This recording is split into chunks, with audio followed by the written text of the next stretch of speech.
दोस्तों नमस्कार। आज हम सिख धर्म के नवें गुरु गुरु तेग बहादुर के विषय में चर्चा करेंगे और जानेंगे कैसे गुरु तेग बहादुर की शहादत ने भारत की इस्लामीकरण को रोक दिया था। गुरु तेग बहादुर सिख धर्म के नवे गुरु रहे। वो छठवें गुरु गुरु हरगोविंद सिंह के पुत्र थे। गुरु तेग बहादुर का जन्म अमृतसर में हुआ था और बताते हैं कि 1 अप्रैल 1621 को उनका जन्म हुआ था और 13 वर्ष की आयु में ही उन्होंने अपनी जो है एक अपने अंदर जो शौर्यता का गुण होता है, जो सिखों में विशेष गुण है, उसका उन्होंने परिचय दे दिया। अपने पिता के साथ उन्होंने मुगलों की एक टुकड़ी में उसको हराने में जिस तरह की भूमिका अदा की, उनके पिता ने अपने पुत्र, जिनका नाम त्यागमल था पहले, उसी समय बदलकर champion of sword Tegh Bahadur कर दिया और तभी से वो तेग बहादुर के रूप में जाने गए। और बताते हैं कि शुरू से ही उनमें कुछ धार्मिक प्रतिभा थी, कुछ आध्यात्मिक शक्ति थी और जितने भी सिख गुरु हुए हैं, जब से सिख धर्म की स्थापना हुई, जो भक्ति मूवमेंट से और हिंदू धर्म के वैष्णव पंथ से हम समझते हैं प्रभावित होकर के, जो गुरु नानक जी ने जो 15वीं शताब्दी में जो सिख धर्म की जब स्थापना की और तब से लेकर के 10वें गुरु गुरु गोविंद सिंह तक, हर गुरु में कुछ ना कुछ डिवाइन कैरेक्टर था, कोई करिश्मेटिक पर्सनालिटी थी और कुछ अद्भुत था। यही स्पेशलिटी, यही करिश्मेटिक तत्व ये सारे गुरु तेग बहादुर जी में भी थे। बचपन से थे, उनको कुछ विशेष स्पिरिचुअल इंटरेस्ट था और जिसके कारण वो शुरू से तमाम धार्मिक ग्रंथों का भी अध्ययन करते थे। उनको शस्त्र और शास्त्र दोनों की शिक्षा उनके भाई और उनके बाबा ने, क्योंकि उन्हीं के साथ उनका शुरुआती जीवन बीता, उन्होंने दी थी। इसका प्रभाव उनके पूरे जीवन पर पड़ा। तो जो मैं बता रहा था कि उनके पिता ने उनकी उस शौर्य प्रतिभा को देखते हुए और त्यागमल से उनका नाम तेग बहादुर कर दिया और बाद में जब वो अपने इस धार्मिक प्रेम के कारण थोड़े से बाबा फॉर्म में आए, यानी लोगों को धार्मिक संदेश देने लगे, तो वो बाबा तेग बहादुर के रूप में जाने गए। इन्हीं बाबा तेग बहादुर का रूपांतरण होता है गुरु तेग बहादुर के रूप में जब सिख धर्म के 8वें गुरु गुरु हरिकृष्ण राय, जिनकी अकाल मृत्यु हो जाती है और जो उस समय केवल 8 वर्ष के थे। और ये परंपरा हम आपको जोड़ते हैं गुरु हरगोविंद सिंह से ही। गुरु हरगोविंद सिंह का जब अपने गुरु का कार्यकाल पूरा हुआ और उनकी जब मृत्यु होने वाली थी, उन्होंने अपने पोते को, यानी उस समय बताते थे कि जो सिख गुरुओं में जो गुरुशिप ट्रांसफर करने की जो पद्धति रही, वो एक तरह की डिवाइन पद्धति होती थी। जिन्होंने अपने फॉर्मर प्रेडिसर्स गुरु के क्वालिटीज को पूरी तरह से अपने जीवन में उतार लिया है, उन्हीं को यह संदेश मिलता था कि ये हमारे अगले गुरु होंगे। तो उसी परंपरा में उन्होंने अपने पोते गुरु हर राय को उन्होंने अब 7वां गुरु बनाया था। 8वें गुरु गुरु हर राय ने अपने पुत्र यानी गुरु हरिकृष्ण को बनाया। गुरु हरिकृष्ण भी बहुत करिश्मेटिक थे। 5 वर्ष की अवस्था थी जब वो गुरु बने और 8 वर्ष की अवस्था में उनका भी देहांत हो गया और औरंगजेब के समकालीन थे वो। और औरंगजेब ने उस समय, समझिए, जिसकी अवस्था 5 वर्ष की रही हो, उनको भी अपने धर्म के प्रचार प्रसार से जो इस्लाम को नुकसान पहुंच रहा था, इसलिए उनकी समनिंग की गई थी। दिल्ली उनको बुलाया गया था और दिल्ली पहुंचकर गुरु हरिकृष्ण ने उस बाल्यावस्था में, वो गुरु के रूप में थे, उन्होंने जो चमत्कार दिखाए थे, जैसा पढ़ने में आता है, वो अद्भुत थे। खैर, गुरु हरिकृष्ण की अकाल मृत्यु के बाद उन्होंने अपनी मृत्यु के पूर्व ही अगले गुरु के बारे में कह दिया था कि अगले गुरु जो हैं बकाला बाबा होंगे। यानी बकाला पंजाब का एक छोटा सा गांव है, वहीं गुरु तेग बहादुर रहते थे। सिखों का एक जत्था गुरु सिंह रंधावा के नेतृत्व में पहुंचता है और एक परंपरा के तहत, जैसा उस समय गुरु पदवी दी जाती थी, एक कार्यक्रम का आयोजन करके 11 अगस्त 1664 को गुरु तेग बहादुर के रूप में बाबा तेग बहादुर का रूपांतरण हो जाता है। यानी उनको गुरु की पदवी दे दी जाती है और वो सिख धर्म के 9वें गुरु बनते हैं। ये है गुरु बनने की कहानी गुरु तेग बहादुर की। अब हम आते हैं उस विषय पे कि क्यों हम आज ये चर्चा कर रहे हैं।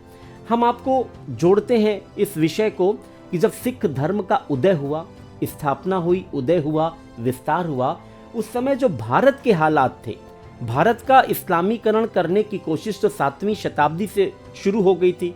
जिस तरह से मुस्लिम आतताइयों, आक्रमणकारियों के अटैक भारत पर सिंध से होने शुरू हो गए थे।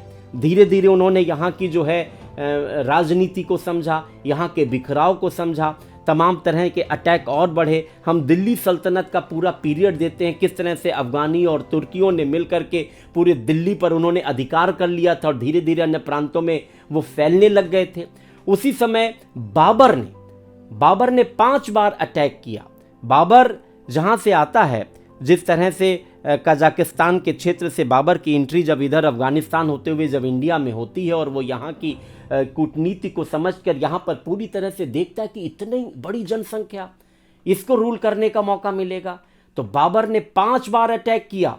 और 5वीं बार जब वो पानीपत के युद्ध में इब्राहिम लोदी को, समय के शासक को हराता है, उसके बाद यहाँ पर मुगल साम्राज्य स्थापित हो गया। और वही समय था जब भारत में भक्ति काल का मूवमेंट चल रहा था। उस समय जो मुस्लिम आतताइयों और आक्रमणकारियों ने जिस तरह से यहाँ पर अपना इम्पैक्ट बढ़ाना शुरू कर दिया था, जो यहाँ का पुराना वैदिक हिंदू धर्म था वो धीरे धीरे कमजोर होने लग गया था। और विशेष रूप से उस समय जो तमाम तरह की जो जातिगत और सामाजिक बुराइयां यहाँ के समाज में व्याप्त थीं, उससे यहाँ का जो डाउन ट्रोडन सेक्शन था, जिसको हम कहते हैं कि आज हम कहते हैं कि दलित और पिछड़ा वर्ग, उस समय जो डाउन ट्रोडन सेक्शन था, जो गरीब वर्ग था, वो अपने आप को कटा हुआ इलीट क्लास से महसूस करता था। उसकी वॉइस बनने का काम भक्ति मूवमेंट में किया था, जिसमें संत नानक, जिसमें कबीरदास, जिसमें संत रविदास और उसी समय में संत तुलसीदास जी ने रामायण की रचना की थी।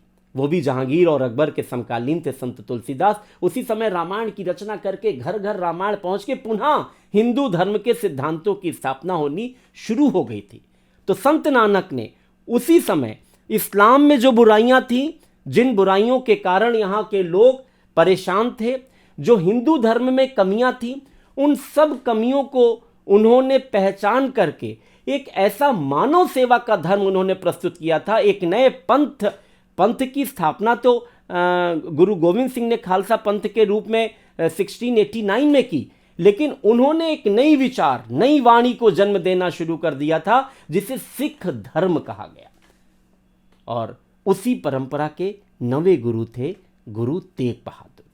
तो अब आप समझिए, गुरु नानक के समय से हमने बताया कि मुगलों की यहाँ पर मजबूती आ गई थी और मुगल सम्राट शुरू से एक विजन लेके आए थे कि हमें इस देश में राज करना है, रहना है। तो धीरे धीरे उन्होंने असिमिलेशन किया, उन्होंने अपने आप को स्थापित करना शुरू किया। लेकिन जैसे जैसे जो मुगल सम्राट बाद में हुए, बाबर के बाद हुमायूं, हुमायूं के बाद में अकबर, अकबर के बाद में जहांगीर, जहांगीर के बाद में शाहजहां, शाहजहां के बाद में औरंगजेब, औरंगजेब तक पहुंचते पहुंचते मुगलों का ये विजन बन गया था कि हमें भारत देश, जिसकी जनसंख्या उस समय 15 करोड़ थी, दुनिया में कहीं कोई ऐसी व्यवस्था नहीं थी कि जहां पर 15 करोड़ लोगों पर कोई रूल करता हो। यानी जिस तरह से आज भी बड़ी बड़ी जो विदेशी मल्टीनेशनल कंपनी इंडिया को एक मार्केट के रूप में देखती हैं, क्यों? इसकी पॉपुलेशन के कारण। उस समय भी, मैं मध्यकालीन भारत की बात कर रहा हूं, भारत की एक बड़ी पॉपुलेशन के कारण एक गिद्ध दृष्टि लगी रहती थी जो बड़े बड़े पड़ोस के डायनेस्टीज हुआ करती थी कि हम भारत पर कब्जा करें। तो जब मुगलों ने पूरी तरह से भारत में रहकर भारत को अपना बना लिया था, पर वो इसके वैदिक और सनातनी स्वरूप को नष्ट करना चाहते थे। उनका विजन बनने लगा था। इस बारे में इतिहास में लिखा कम गया है। इसलिए मैं गुरु तेग बहादुर की शहादत की इंपॉर्टेंस को उन तत्वों तक मैं आपको पहुंचाने की कोशिश उन तमाम इतिहास की किताबों के माध्यम से कर रहा हूं। जो खुशवंत सिंह जी ने अपनी किताब हिस्ट्री ऑफ द सिक्स लिखी है, उसको पढ़ने की जरूरत है। सर्वप्रीत सिंह जी ने स्टोरी ऑफ सिक्स लिखी है। हरिराम गुप्ता ने किताब लिखी है। हरबंस सिंह बिरदी साहब ने किताब लिखी है। उनकी किताब जो है unparalleled मार्टायरडम of the Guru Tegh Bahadur, पढ़ने की जरूरत है। उसमें से कोट लेकर के, और एक बहुत इंटरेस्टिंग किताब जो है मुझे मिली गुरु तेग बहादुर पे, द ट्रू स्टोरी, गुरुमुख सिंह साहब की लिखी हुई किताब। इसमें लिखे हुए तमाम अध्ययन, इसके अलावा तमाम ब्रिटिश राइटर्स ने भी लिखा, पर मुझे लगता है कि वो एक अलग तरह का विजन देने की कोशिश की गई। अब हम आप पॉइंट पे आते हैं कि वो जब औरंगजेब भारत को काफिरों का देश कहता था और इसको दारुल इस्लाम बनाना चाहता था, इसका पूरा इस्लामीकरण करना चाहता था, ये काम शुरू हो गया था। जहांगीर के समय से कन्वर्जन का काम बहुत तेजी से चल रहा था। अकबर के समय प्रेम और मोहब्बत से तमाम तरह की, वो लोग कहते हैं, तमाम तरह के लोगों को मूर्ख बना के वो कहते हैं कि वो बहुत ही लिबरल था। लिबरल कुछ नहीं था। नंबर 1 का यास था, नंबर 1 का साम्राज्यवादी था। आप उसकी ट्रू स्टोरी पे जाइए, उसके दरबारी साहित्यकारों और लेखकों और बाद के जो ब्रिटिशर्स ने डिवाइड एंड रूल के लिए जिस तरह का इतिहास लिखा है, उस इतिहास पे ना जाइए, रियल हिस्ट्री पे आइए। अकबर के समय से इस तरह के कन्वर्जन का काम चल रहा था, पर जहांगीर के समय में कन्वर्जन यानी हिंदू लोगों को जबरन मुस्लिम धर्म, इस्लाम स्वीकार कराने का काम शुरू हो गया था। वो हिंदुओं को बिल्कुल काफिरों की नजरों से देखते थे। खुद जहांगीर का बेटा खुसरो जब अपने बाप के खिलाफ, अपने राजा के खिलाफ, जो उसके पिता थे, विद्रोह करता है, तो उस विद्रोह करने के पूर्व उस समय सिख धर्म के जो 5वें गुरु अर्जन देव थे, जिनका योगदान बहुत सिख धर्म में सबसे ज्यादा है, उन्होंने कंपाइल्ड किया था याद आदि ग्रंथ को, उनके गुरु ग्रंथ साहब को कंपाइल्ड, पुराने 4 गुरुओं की वाणी और अपनी वाणी को लेकर के उन्होंने उसको कंपाइल करके, एडिट करके उसको गुरु ग्रंथ साहिब के रूप में स्थापित किया। सिखों में सबसे, मतलब कहते हैं सभी गुरु बहुत माने जाते हैं, पर गुरु अर्जन देव का योगदान बहुत ज्यादा है, क्योंकि जिनको आज वो गुरु के रूप में देखते हैं, उसको कंपाइल करने का काम गुरु अर्जन देव ने किया था। उन 5वें गुरु का आशीर्वाद लेने उनका बेटा खुसरो, जो उनकी सबसे बड़ी पत्नी का ज्येष्ठ पुत्र था, वो पहुंचता है। उसके बाद वो आगरा के किले पर एक टुकड़ी लेकर के अटैक करता है, उसको घेर लेता है। जब इसकी जानकारी जहांगीर को पड़ती तो वो मौत की सजा इन सिख धर्म के 5वें गुरु अर्जन देव को देता है। यानी आप देखिए किस विजन से वो उन लोगों को देखता था, चाहे वो सिख धर्म के हो, चाहे हिंदू धर्म के हो, चाहे दूसरे धर्म के हो। विद्रोह तो वो बर्दाश्त ही नहीं कर सकते थे, और दूसरे धर्म को वो काफिर की दृष्टिकोण से देखते थे। इस्लाम में किसको काफिर कहा जाता है आप सब समझते हैं, दूसरे धर्म वालों को वो काफिर की नजरों से देखते हैं। इस तरह का इस्लामीकरण करने की योजना उस समय चल रही थी 1526 से भारत में, और इसको रोकने का अगर किसी ने काम किया तो गुरु तेग बहादुर की शख्सियत ने किया, उनकी शहादत ने किया। गुरु तेग बहादुर को जब गुरु की पदवी 1661 में मिल जाती है, उसके अगले 10 वर्ष 8 माह का कार्यकाल उनका गुरु के रूप में होता है। पूरे इंडियन सब कॉन्टिनेंट का 2 गुरु हुए हैं सिख धर्म में। एक गुरु नानक, जिन्होंने 30 वर्ष तक पूरे इंडियन सब कॉन्टिनेंट और पड़ोस के क्षेत्र में यात्राएं की, उदासियां की, जगह जगह सत्संग किए, लोगों को मानव धर्म के बारे में सिखाया और लोगों को बताया कि निडर बनो, निर्भय बनो, अपनी आत्मा की शक्ति को पहचानो। इन सब प्रीचिंग्स को जो इस्लाम के अनुयायी थे, जो उस समय के शासक थे, वो शुरू से समझते थे कि ये जो टीचिंग है, लोगों में एक तरह का आत्मसम्मान, स्वाभिमान की भावना जागृत कर रही है। ये हो सकता है कि देर से बेर हमारे रूल के अगेंस्ट में लोगों को खड़ा करे, लेकिन उस समय इस चीज़ को वो उनको समझने में समय लगा। लेकिन औरंगजेब के आते आते 2 चीज़ें हुई। एक तो वो इस तरह की प्रीचिंग्स करने वालों को उन्होंने अटैक करना शुरू कर दिया, बड़े स्तर पर धर्मांतरण होना शुरू हो गया। और जब औरंगजेब का यानी शासक का इशारा हो गया तो शासक के नीचे वाले क्या करेंगे, जबरन लोगों के साथ अत्याचार करना, लोगों के साथ जगह, तो वो इतिहास में कहीं दर्ज ही नहीं है। इतिहास में वो घटनाएं कम दर्ज हैं कि जबरन मतांतरण का प्रयास औरंगजेब के कार्यकाल में किस तरह हुआ। सबसे बड़ा कार्यकाल औरंगजेब का रहा है मुगल शासन में, 49 साल तक उसने शासन किया है। अब आप उस व्यक्ति की कल्पना करिए कि मैं उसके कुछ उदाहरण देता हूं कि औरंगजेब ने अपनी गद्दी पाने के लिए अपने पिता यानी शाहजहां को 7.5 साल तक आगरा के लाल किले में कैद रखा। यानी अपने पिता के प्रति वो कैसी दृष्टि और कैसी क्रूरता रखता था।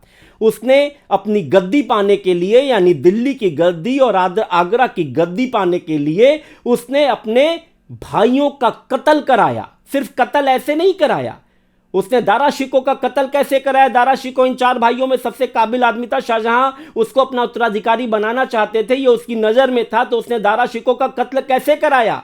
दारा शिकोह को उसने अपने वजीर से पकड़वा कर मंगवाया। उसके बाद उसने उसको मैले कुचले कपड़े पहनवा करके दिल्ली की सड़कों पर एक पागल हाथी के ऊपर, जिसको खुजली भी थी, उसके ऊपर पहना करके, उसको कहते हैं कालिक फालिक लगा करके उसको पूरी दिल्ली की सड़कों पर उस हाथी से उसको टहलवाया। दारा शिकोह के 14 वर्षीय बेटे के सामने उसका सर धड़ से अलग कर दिया। इतना ही नहीं, उसने उस सर को अपने पिता यानी शाहजहां, जो कि उस समय कैद थे आगरा के किले में, उनके पास उसने कहा कि उनसे कहो एक तोहफा उनके लिए हम भेज रहे हैं। शाहजहां को भी लगा कि अरे मेरे बेटे को आज हमारी याद आ गई, उसने कौन सा तोहफा भेजा है। और जब तश्तरी में सजा हुआ वो सर गया हुआ था, उन्होंने खोला तो उसमें अपने बेटे का सर देखा। इतना क्रूर था, इतना क्रूर शासक अगर भारत को दारुल इस्लाम बनाना चाहता हो, इस्लामीकरण करना चाहता हो, जो अपने बाप को जिसने नहीं बख्शा, जिसने अपने सगे भाई को नहीं बख्शा, वो व्यक्ति अगर शासक हो तो किस स्तर तक क्रूरता पे जा सकता था। उस शख्सियत की क्रूरता को, उसके विजन को धक्का पहुंचाने का काम, देश को पूरी तरह से दारुल इस्लाम बनाने के सपने को चकनाचूर करने का काम अगर किसी ने किया तो गुरु तेग बहादुर की शहादत ने किया। कैसे किया, आइए हम इसको समझते हैं। तो 11 अगस्त 1661 को उनको गुरु पद मिल गया। उसके बाद ये दो बार उनकी अरेस्टिंग हुई। एक बार 1665 में, जब वो अपनी तमाम इस तरह की उदासियाँ, यात्राएं, सत्संग कर रहे थे और उत्तर पूर्व की दिशा में ही वो जा रहे थे, तो 1665 में एक बार उनको मुगलों की एक टुकड़ी ने गिरफ्तार किया और दिल्ली लेकर आए।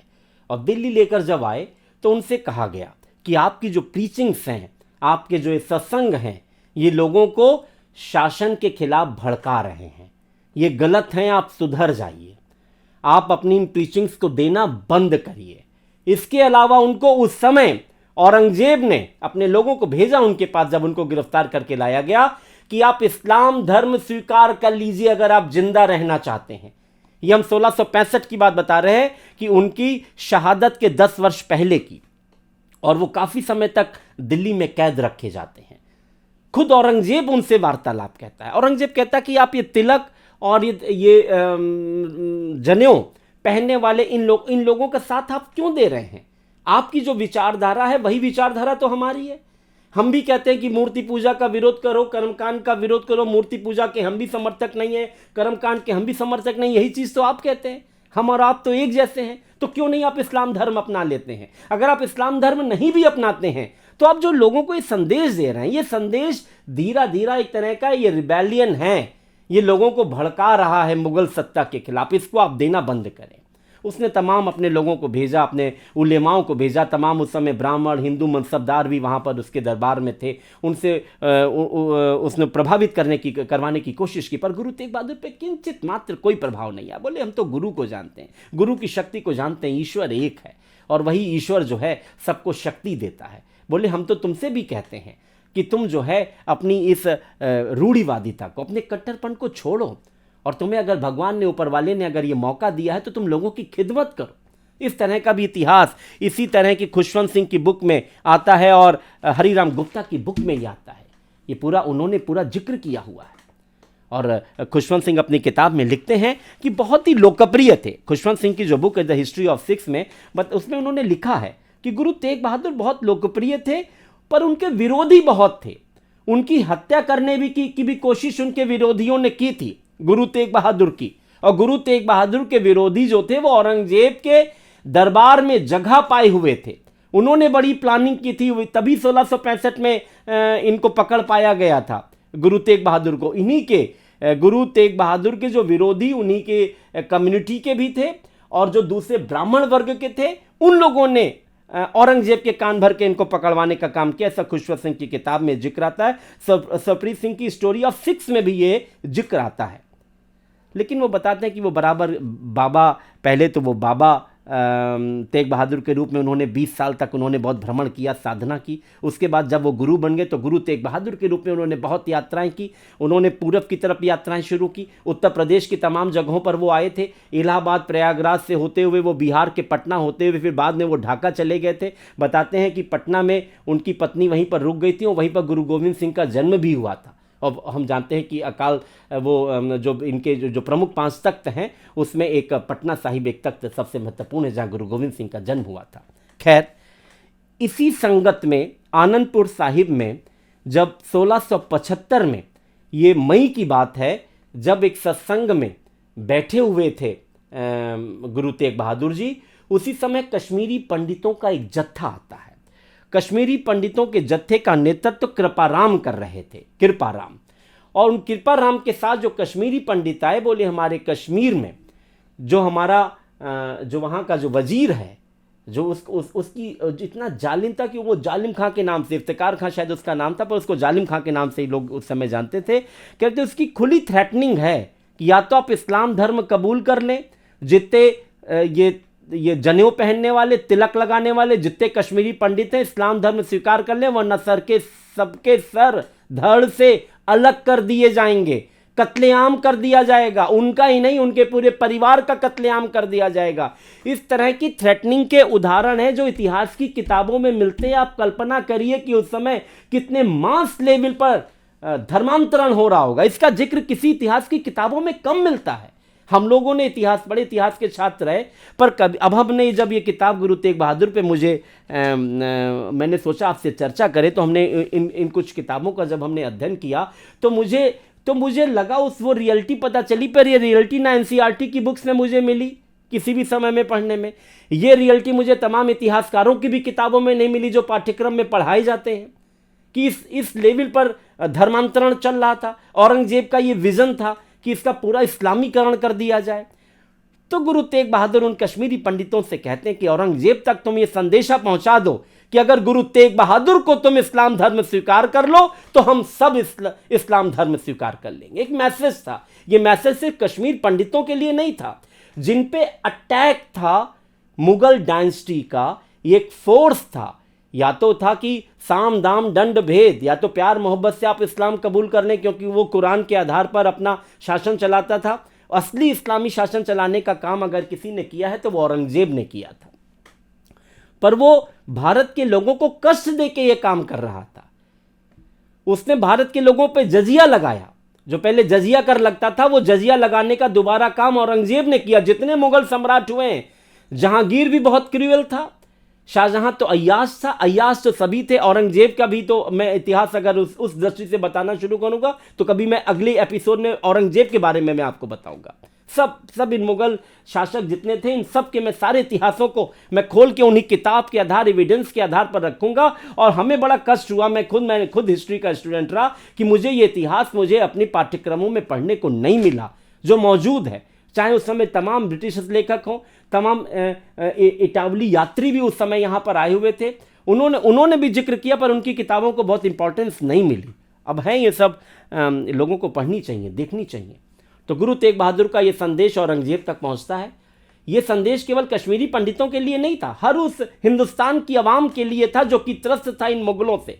और बड़ी एक तरह की उनके सिख धर्म में तो प्रीचिंग थी ही, निडरता बढ़ाने की, निर्भयता बढ़ाने की, आत्मसम्मान को बढ़ाने की, एक ईश्वर को मान करके अपनी शक्ति को मानने की और किसी से डरने की नहीं। ये तो प्रीचिंग चली रही थी। उस समय भक्ति काल का मूवमेंट था, एक अजीब तरह की ऊर्जा आ रही थी। तो जो इस्लामिक ऑपरेशन था उसको हिलाने का काम गुरु तेग बहादुर के इस स्टेटमेंट ने किया। औरंगजेब के लोगों ने कान भी भरे कि भाई अगर इस तरह की ये धमकियां देंगे, खुलेआम कहेंगे, ये चर्चा आवाम में फैलेगी, तो ये कैसे आप इतने मजबूत, अब तक के इतिहास के सबसे मजबूत शासक हैं, लेकिन आपका जो सपना है कि पूरा इस्लामीकरण भारत देश करने का, वो कैसे हो पाएगा? लोग तो इस्लाम धर्म को कबूल नहीं करेंगे अगर इस तरह की गुरु तेग बहादुर की बातों को सुनेंगे। ये पंजाब में रह के इस तरह की बात कर रहे हैं, और ये पूरे भारतीय उपमहाद्वीप में टहल भी रहे हैं, ये उत्तर प्रदेश भी जा रहे हैं, उस समय का जो ये प्रांत था वहाँ पर भी ये टहल रहे हैं। कि उन्होंने बताया कि कश्मीर से लेकर के ये हर जगह तक, कन्याकुमारी तक आपका राज्य, और कश्मीर से कन्याकुमारी तक ये यात्राएं भी कर रहे हैं, जगह जगह लोगों को संदेश दे रहे हैं। तो ये तो मुगलों के खिलाफ एक तरह की बगावत है। औरंगजेब ने कहा, फरमान जारी किया कि इनको जो है आप दिल्ली लाएं पकड़ के, इनको हम सबक सिखाएंगे। खैर, गुरु तेग बहादुर को भी ये संदेशा मिलता है, वो खुद दिल्ली के लिए चल पड़ते हैं। ये बात देखिए, मई 1675 में कश्मीरी पंडितों ने कहा। जुलाई में गुरु तेग बहादुर कहते हैं कि मैं खुद जाऊंगा। और गुरु तेग बहादुर उस समय जब सत्संग में जब कश्मीरी पंडित आए तो उन्होंने कहा कि ये ऑपरेशन यानी ये अत्याचार रुक सकता है, पर इसमें किसी महापुरुष को बलिदान देना पड़ेगा। तो उसी समय गोविंद राय जी नाम था उनके पुत्र का, जो बाद में गुरु गोविंद सिंह बने, जो सिखों के 10वें गुरु बने, जिन्होंने खालसा पंथ की स्थापना की और जिस खालसा पंथ ने आगे चल करके वास्तव में एक रणजीत सिंह जैसा व्यक्तित्व भी इस देश को दिया, जो कि शासक बने थे खालसा पंथ के पहले, मजबूत मैं समझता हूं खालसा राज्य की स्थापना करने वाली वो शख्सियत रहे थे। उन गुरु गोविंद सिंह, जो इस समय गोविंद राय उनका नाम था बचपन का, उन्होंने कहा कि पिताजी आपसे ज्यादा त्यागी महापुरुष और कौन दूसरा हो सकता है। यानी एक डिवाइन, जो मैं कह रहा था कि एक डिवाइन और करिश्मेटिक जो एक विजन जो होता था, जो गुरुओं में होता था, वो बचपन से ही देखिए गुरु गोविंद सिंह में दिख गया था। और उन्होंने अपनी सूक्ष्म दृष्टि से देख लिया था कि जो जिस त्याग की बात हमारे पिताजी यानी सिख धर्म के नवें गुरु गुरु तेग बहादुर कर रहे हैं, वो शहादत को शायद हमारे पिताजी ही देंगे। उन्होंने कहा उस भरी सभा में, गुरु तेग बहादुर ने निर्णय लिया कि मैं स्वयं दिल्ली जाऊंगा। और बताते हैं कि जुलाई के प्रथम सप्ताह में वो अपने 5 अनुयायियों, 5 साथियों, बहुत कट्टर साथी जो उनके शिष्य थे, उनके भाई थे, उनको मानने वाले, उनके साथ भाई दयाला थे, भाई जैता दास थे, मती दास थे, भाई सती दास थे, ये 5 लोग जो है अपना दिल्ली के लिए रवाना हो जाते हैं। बताते हैं हरियाणा के पास रोपड़ में, जो हरियाणा आज का वर्तमान पड़ता है, वहाँ पर इनको मुगलों की एक टुकड़ी रोकती है, इनको इंटरसेप्ट करती है, इनको गिरफ्तार करती है, रोपड़ से सरहिंद थाने ले जाती है, सरहिंद से इनको चांदनी चौक, जो दिल्ली का चांदनी चौक है, वहाँ के थाने में इनको लाया जाता है, गिरफ्तार कर लिया जाता है। जिस तरह की आज की सिस्टम है, इनकी क्वेश्चनिंग होती है कि भाई आप इस तरह का वक्तव्य क्यों दे रहे हैं, आपने ये वक्तव्य दिया है, ऊपर से हमारे पास ये आदेश आया है कि आप अपना स्पष्टीकरण दीजिए। जो भी सिस्टम होगा पूरा हुआ। उसके बाद औरंगजेब जो है वो उस समय शायद सरहिंद जा रहे थे और अपने लोगों को आदेश दे गए कि गुरु तेग बहादुर स्पष्ट रूप से इस्लाम धर्म स्वीकार करें। ये दूसरों को इस्लाम धर्म स्वीकार न करने की चेतावनी देते हैं और उन्होंने संदेशा भिजवाया है कि गुरु तेग बहादुर अगर इस्लाम धर्म स्वीकार कर लेगा तो सारे कश्मीरी पंडित और अन्य लोग इस्लाम धर्म स्वीकार करेंगे, तो किसी भी कीमत पर गुरु तेग बहादुर को इस्लाम धर्म स्वीकार करना पड़ेगा। हमारा आदेश उन तक पहुंचा दीजिए। हमारे जितने उलेमा और जितने ये हिंदू मनसबदार और जितने ब्राह्मण हैं, इन सबको लगाइए कि वो गुरु तेग बहादुर से बात करें, उनको राजी करें। और अगर गुरु तेग बहादुर ना माने, उनके लोग ना माने, तो उनको जितनी क्रूर यातनाएं दी जा सकती हैं दी जाएं और उनको मृत्यु दंड दिया जाए। बताते हैं किस तरह का आदेश दिया औरंगजेब ने। औरंगजेब की इच्छा थी कि इनकी बलि ली जाए। गुरु तेग बहादुर भी सिख धर्म के गुरु नानक की वाणी का प्रचार करने वाले, अपने पूर्व गुरुओं की वाणी का प्रचार करने वाले, दिव्य शक्ति लिए हुए आए थे। उन्होंने किसी भी तरह से डिगने से इनकार कर दिया। जब आते थे तो वो, जब तमाम लोग उनसे वार्ता करें, चाहे वहाँ का बड़ा पुलिस अधिकारी रहा हो उस समय, या वो जब जेल गए तो जेलर रहा हो, जब उनसे बात करे कि भाई गुरुजी आप मान जाइए, वरना तो आप क्यों अपने प्राणों का उत्सर्ग करने के लिए आए हुए हैं, तो गुरुजी वहाँ पर सत्संग करने लगते थे। उनके सामने फिर कहा गया कि आपके कारण कितनी यातनाएं आपके लोगों को दी जाएंगी। उनके लोगों को कहा गया कि वो गुरुओं से कहें, मतीदास, सतीदास, इन सबसे कहा गया कि अगर आप अपने गुरु को समझा लें तो आपके प्राणों को बख्श दिया जाएगा। पर जैसा जानते हैं, ना कुछ होना था ना हुआ। और जो क्रूरता की मिसाल औरंगजेब के शासन में उस समय प्रस्तुत की गई, उसकी आप कल्पना नहीं कर सकते हैं कि जो गुरु तेग बहादुर के साथ जो अन्य लोग थे, उनकी जिस तरह से यातना देके गुरु की आंखों के सामने उनको जिस तरह से एक कहते हैं कि बिल्कुल लिवली उनको प्रताड़ित करके उनको मृत्यु कारित की गई। किसी को खौलते कढ़ाई में डाल दिया गया, किसी को आरस से 2 पार्टों में चीर दिया गया, किसी के शरीर पर, जैसे भाई दयाला जी के शरीर पर रुई लपेट के खंबे में बांध के उनको जिंदा जला दिया गया। आप क्रूरता की हदें देखिए कि सिर्फ आप अपना धर्म छोड़ करके आप इस्लाम धर्म स्वीकार कर लीजिए। ऐसा गुरु तेग बहादुर के सामने उनके शिष्यों के साथ जो ऐसा बर्ताव कर सकता है, वो आम गरीब लोगों के साथ उस मुगल काल में, औरंगजेब के काल में कैसा बर्ताव हुआ होगा। कितना क्रूर शासक औरंगजेब था। पर इस देश में मैंने देखा औरंगजेब की भर्त्सना का कोई दिवस ही नहीं है। अरे जिस दिन हम शहादत दिवस मनाते हैं गुरु तेग बहादुर का, कम से कम ऐसे भ्रष्ट, ऐसे क्रूर, ऐसे आतंकवादी, जिस आतंकवादी का आज आप नाम ले लीजिए, जो सबसे ज्यादा आतंकवादी घटनाएं करते हैं, उनका मोडस ऑपरेंडी देखिए, आईसिस का, ISIS का आप मोडस ऑपरेंडी देखिए। वो भी क्या करते हैं कि सर धड़ से अलग कर देते हैं, तमाम इस तरह की यातनाएं देते हैं।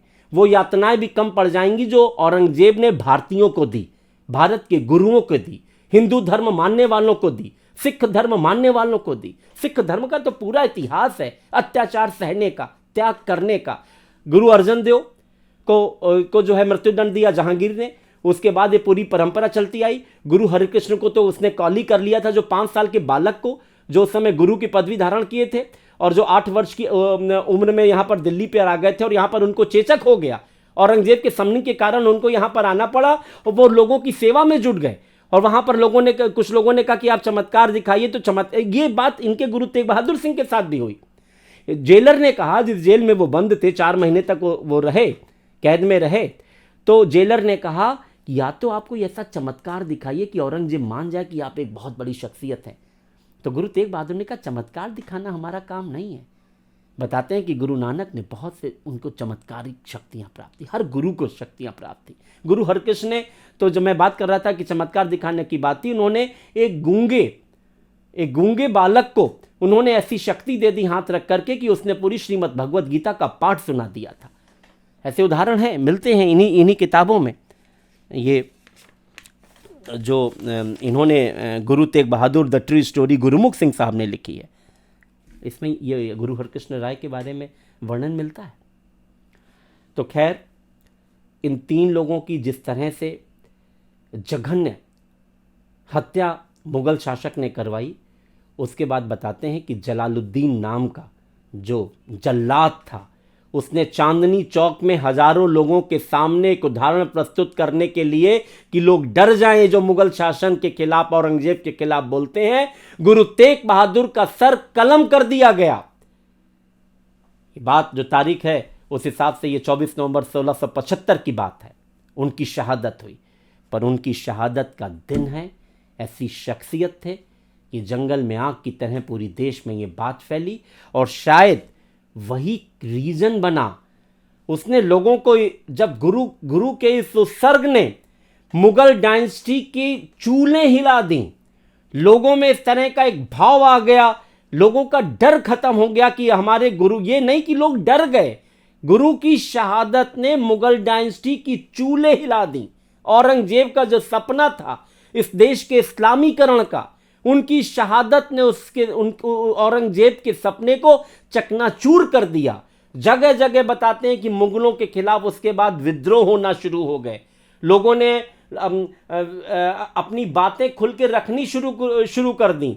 कश्मीर से कन्याकुमारी तक जो एक छत्र राज्य था, 49 वर्ष तक जिसने डायनेस्टी पूरी अपनी मजबूती से चलाने की कोशिश की, उसी के कार्यकाल में गुरु की जब जिस तरह से जघन्य हत्या हुई, शहादत हुई, उसके बाद उनका श्राप कुछ ऐसे लगा कि औरंगजेब उसके 4-5 वर्षों के बाद उसी दिल्ली और आगरा के किलों में रहने वाला औरंगजेब कभी दोबारा दिल्ली लौट नहीं पाया। जीवन के अंतिम 25 वर्ष उसने दक्षिण अभियान में लगा दिए, कभी दिल्ली लौट नहीं पाया। और ऐसे राजा की जिसने 49 वर्ष तक हुकूमत की इस देश पर, उसकी कब्र भी, लोगों की कब्र देखिए तो कब्र अपने मकबरे के लिए भी जाने जाते हैं ये मुगल शासक, उसका मकबरा भी ढंग का नहीं बना। और उसकी वसीयत के हिसाब से बाद में बताते हैं कि उसको ये बड़ा पश्चाताप होने लगा था कि उसने जो कुछ इस तरह के कुकृत्य किए थे इस देश में।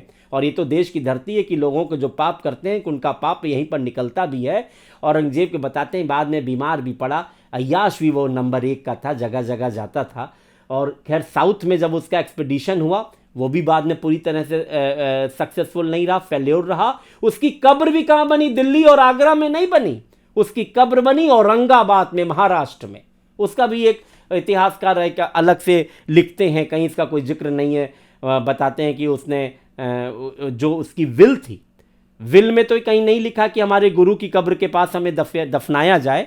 विल में तो जिक्र है कि हमारा चेहरा खुला रखा जाए, हमारी मौत पर कोई शोक ना किया जाए। बताते हैं कि उसको बड़ा दुख हो गया था बाद में अपने कृत्यों का, और उसने कहा कि एक कच्ची कब्र वहाँ पर हो तो औरंगाबाद से कुछ किलोमीटर की दूरी पर उसकी कब्र बनी है महाराष्ट्र राज्य में। यानी उसको कब्र भी दिल्ली और आगरा में नसीब नहीं हुई, लौट भी नहीं पाया। गुरु तेग बहादुर के शहादत के बाद गुरु का शाप ऐसे लगा। उसके बाद मारवाड़ भी उसके हाथ से चला गया। जो तमाम उसको जो हिंदू मनसबदार थे उन्होंने भी उसके खिलाफ विद्रोह करना शुरू कर दिया था। मुगल डायनेस्टी जो बताइए, जिसने पूरे इंडियन सब कॉन्टिनेंट में उसके जमाने में अधिकार कर लिया था, जो इतनी ऊंचाई तक पहुंचा था, उसी के जमाने में उनकी चूलें हिल गई और मुगल साम्राज्य का जो सुनहरा झंडा था वो खिसकने लग गया था। यही मुगल डायनेस्टी है, यही अय्याश और क्रूर शासक। वरना भारत का भक्ति आंदोलन उस समय लोगों के स्वाभिमान को जगाने लगा था। इन्हीं मुगलों ने अंग्रेजों की एंट्री इस देश में की थी 1600 में जहांगीर ने, वरना अंग्रेज इस देश में कभी ना पाते। उन 15 करोड़ लोगों पर राज्य करता था औरंगजेब। तो वही ईस्ट इंडिया कंपनी ने सोचा, जैसे आज बड़ी बड़ी कंपनियां सोचती हैं कि इतनी बड़ी मार्केट है, उस समय भी बहुत बड़ी मार्केट देख के ईस्ट इंडिया कंपनी आई थी, जिसके बाद में अंग्रेजों का शासन बना। इस मुद्दे पर हम बाद में चर्चा करेंगे। पर गुरु तेग बहादुर की शहादत को नमन करते हैं। उस शहादत ने देश के इस्लामीकरण को रोका। आज जो लोग बात करते हैं कि धार्मिक स्वतंत्रता के मूल्यों की सबसे ज्यादा रक्षा करने का काम अगर किसी ने किया है तो सिख धर्म ने किया है। सिख धर्म की अगर स्थापना गुरु नानक ने 15वीं सदी में ना की होती तो इस देश का पूरा इस्लामीकरण होता, जिसको आज सनातन और हिंदू धर्म की हम लोग वाहवाही करते नजर आते हैं। वास्तव में उसको नष्ट करने का काम मुगल डायनेस्टी कर रही थी, पर उसको रोकने की अगर कोई शख्सियत इस देश में हुई तो वो सिख धर्म के गुरुओं में हुई। और गुरु अर्जन देव से लेकर के हम गुरु हरगोविंद सिंह, सबकी शहादत ही हुई। हम देखते हैं गुरु हरगोविंद सिंह और गुरु हर राय का केवल एक पीरियड ऐसा था जो समझते हैं औरंगजेब का समकालीन था, पर उन्होंने एक सामंजस्य बना के रखा।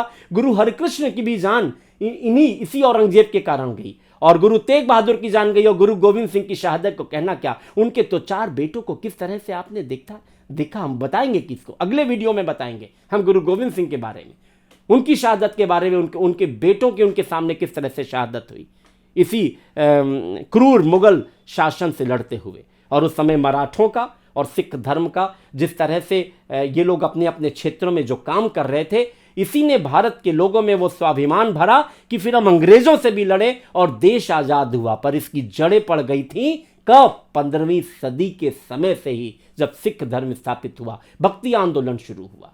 तो गुरु तेग बहादुर के 10 गुरुओं के सब गुरुओं को नमन करते हैं, उनकी वाणी को नमन करते हैं। और ये केवल शौर्य और केवल हम इस इंसिडेंट के लिए नहीं, सिख धर्म में बहुत बड़ा योगदान गुरु तेग बहादुर का है, जो आज हम वर्तमान रूप गुरु ग्रंथ साहिब का देखते हैं। गुरु ग्रंथ साहिब में जो अरदास, जो प्रार्थना की जो शक्ति है, उस प्रार्थना की शक्ति को जन जन तक पहुंचाने का काम गुरु तेग बहादुर ने किया था। और प्रार्थना के साथ जो राग के रूप में जो राग गाए जाते हैं, जो कीर्तन, उस कीर्तन पद्धति को जैसे कहते हैं कि उसको म्यूजिकल बनाने का काम भी गुरु तेग बहादुर ने किया था। नानकशाही कैलेंडर लाने का काम गुरु तेग बहादुर ने किया था। सिख धर्म में रिवोल्यूशनरी रिफॉर्म करने का काम ये हमारे गुरु तेग बहादुर जी ने किया था। और ये अपनी किताब में लिखते हैं, Guru Tegh Bahadur the true story 1621 to 1675, गुरुमुख सिंह साहब लिखते हैं। इन्होंने अरदास की एक तो बहुत इंपॉर्टेंस बताई है।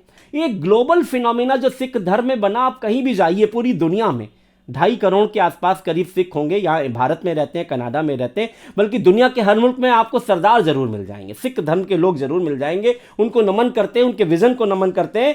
कहते हैं कि जो उनका गुरुद्वारा होता है, क्या मेलोडियस वातावरण वहाँ पर होता है। गुरु ग्रंथ साहिब की जो वहाँ पर, जिस तरह से गुरु ग्रंथ साहिब की वहाँ पर जो वाणी तमाम गुरुओं की बताते हैं कि तकरीबन 36 ऐसे संत महात्मा हैं, जिसमें 10 सिख गुरु और के अलावा तमाम उस समय जैसे कबीर की वाणी है, रैदास की वाणी है, संत रविदास की वाणी है, तमाम वाणियाँ और साखियाँ उस समय के संतों और महात्माओं की ली गई हैं। उनका जिस तरह से जो गायन होता है, जो म्यूजिकल जो अरेंजमेंट है, जिसको रागात्मक भाव कहते हैं, ये करने का काम गुरु तेग बहादुर साहब ने किया था। ये चीज़ देने का काम गुरु तेग बहादुर ने किया था। इस किताब में मुझे ऐसा जिक्र मिलता है।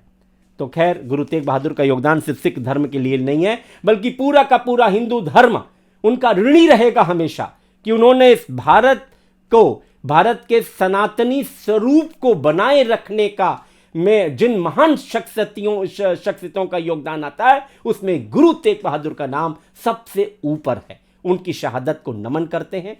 और प्रधानमंत्री मोदी जी ने उनके 401वें प्रकाश वर्ष पर लाल किले की प्राचीर से, जहां पर केवल 15 अगस्त को संबोधन किया जाता है, उन्होंने देशवासियों को संबोधन किया था। और जहां पर गुरु के शीश को काटा गया, वहीं पर जो है बताते हैं कि इस पूरी घटना के 100 वर्ष बाद करीब 1783 में एक महान शख्सियत हुई हैं, उन्होंने वहीं पर जो है इसकी नींव रखी थी गुरुद्वारे की, जिसको शीशगंज गुरुद्वारा बाद में बना, जिसके वर्तमान फॉर्म को 1930 में बनाया गया, जो आज वहाँ पर है। और बताते हैं कि उस समय अकबर की उनकी योजना क्या थी औरंगजेब की। औरंगजेब की बड़ा क्रूर शासक था, उसकी वो योजना करता था औरंगजेब कि वो उसके बाद वो जगह जगह चौराहों पे डेड बॉडी के पार्ट्स को टांग दिया करता था। तो यही गुरु तेग बहादुर के साथ करने की भी योजना थी, पर गुरु तेग बहादुर के साथ जो शिष्य जैता दास गए थे, उन्होंने उस शीश को उस समय तुरंत हासिल किया, अपने घर ले गए। तो उनकी पत्नी ने कहा इसको आप उनके पुत्र को सौंपिए, तो वो पुत्र को सौंपने के लिए कीरतपुर आते हैं। कीरतपुर में जहां पर ये सौंपते हैं, कीरतपुर में वो गुरु गोविंद सिंह को वो शीश देते हैं, वहां पर भी एक स्तंभ बना है। और इसके अलावा उसके बाद वो कीरतपुर से गुरु गोविंद सिंह साहब उनको ले जाते हैं आनंदपुर, जिस गांव की स्थापना भी चकनानकी के नाम से गुरु तेग बहादुर ने की थी अपनी यात्रा और भ्रमण के दौरान। और बताते हैं कि वहीं पर फिर आनंदपुर साहिब के नाम से वो स्थान बनाते हैं गुरु गोविंद सिंह जी, उनके पुत्र बाद में, और वहीं पर खालसा पंथ की स्थापना होती है। ऐसे तमाम प्रकरण हैं जो गुरु तेग बहादुर से जुड़े हैं। तो उनके शिष्य जैता दास को भी साधुवाद है कि उन्होंने उनके शीश को सम्मानपूर्वक उनके पुत्र गुरु गोविंद सिंह तक पहुंचाया। और एक और उनके शिष्य थे, उन्होंने उनके बचे हुए बाकी पार्थिव शरीर को वहीं पर रकाबगंज के पास दिल्ली में चांदनी चौक से 8 किलोमीटर दूर उनकी अंत्येष्टि की। तो इसका सबको भुगतना भी बहुत पड़ा। जब औरंगजेब को पता चला तो उसने तमाम तरह की उनके परिवार को नष्ट करना और सब करना, यातनाएं देना, सब काम हुआ। वहाँ पर भी एक गुरुद्वारा बना हुआ है, रकाबगंज में भी, आनंदपुर साहिब में भी गुरुद्वारा बना हुआ है। तो हम गुरु तेग बहादुर की शहादत को नमन करते हैं। ये भारतीय इतिहास से उनका जुड़ाव था। बातें लंबी ज़रूर हो गई, पर अगर आपको हमारा वीडियो अच्छा लगा हो तो आप हमें कमेंट ज़रूर करिएगा, हमारे चैनल को लाइक करिएगा। और इतिहास के विषय पर अगर आपको कुछ और भी हमसे जानना है, सुनना है, तो आप हमारे कमेंट में लिख के भेजिएगा, हम ज़रूर इस विषय पर चर्चा करेंगे। नमस्कार।